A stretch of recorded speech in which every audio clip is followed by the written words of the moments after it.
And for us to understand distraction, we first of all have to understand what is prayer. Prayer is being present in His presence, but not just present physically, but being presently present.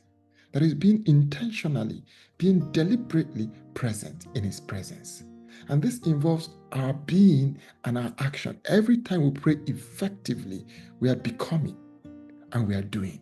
Distraction becomes being absent in His presence. And why prayer is difficult? Because prayer is the highest form of communion with the divine.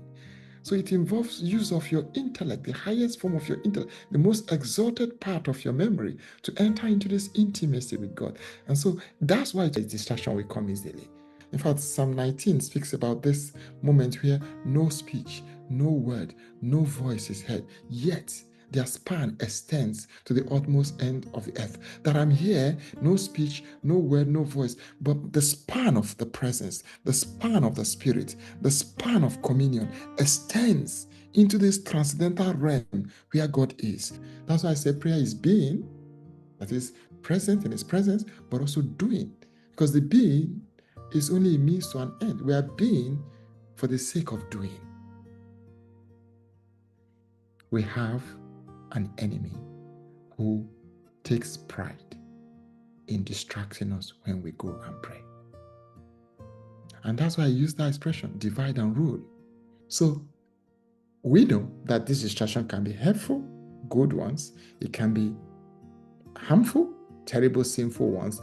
It can be intrusive, which is the one we're focusing upon. For that word distracts you means to drag you apart, to pull you in different directions. So I divide your mind and your intellect and your will and your emotion and your body. So the flesh and the spirit are like a tug of war. Divide them and you conquer. No center, no wholeness, no unity. That's the purpose. So distraction is to disunite you as to conquer you. What are the members of distractions family? Imagine a bride who has come to be in the presence of the bridegroom. And then as they sit at the table, and just as they're about to enter into their dialogue, the father of the house comes in carrying chair and trying to move chair. And that father is called distraction. Then before the father could say Jack Robinson, the mother comes bringing pot and plate. And that mother, you can call that mother inattention. Or rather, maybe we'll call it preoccupation, because that's how matter was described, preoccupation. Then while that is going on, an uncle, let's call that an uncle snoring by the corner. And the bridegroom is there, the bride is there, the father is moving things, the mother is doing the preoccupation with pot and all of that. The uncle is over there snoring and they can hear. And then let's say the cousin now comes in and the cousin is cracking all these many jokes and talking and talking and talking. And at the end of the day, they are not even able to concentrate in the time they're having. The bridegroom sits there quietly, unperturbed.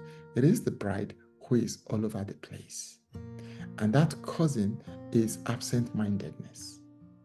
So when you put this together, this absent-mindedness now, with these many children that this family, the father and the mother, they have many children. One child, you can call the one child the crying child. That's emotion.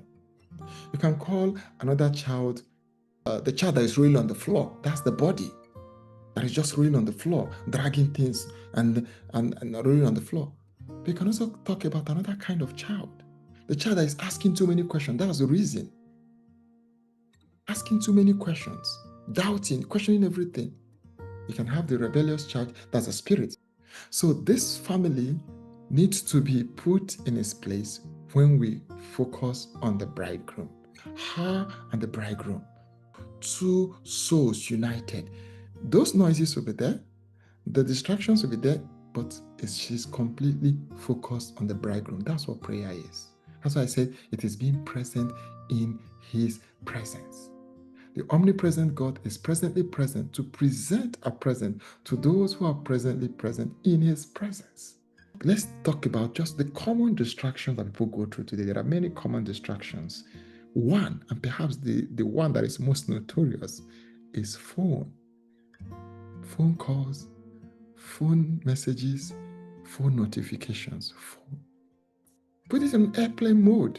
Keep it out of reach and out of touch when you go to pray.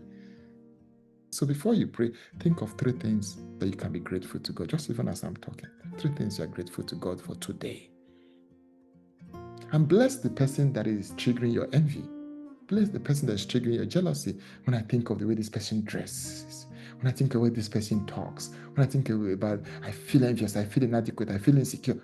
God bless that person. God bless my auntie. God bless my uncle. God bless my friend.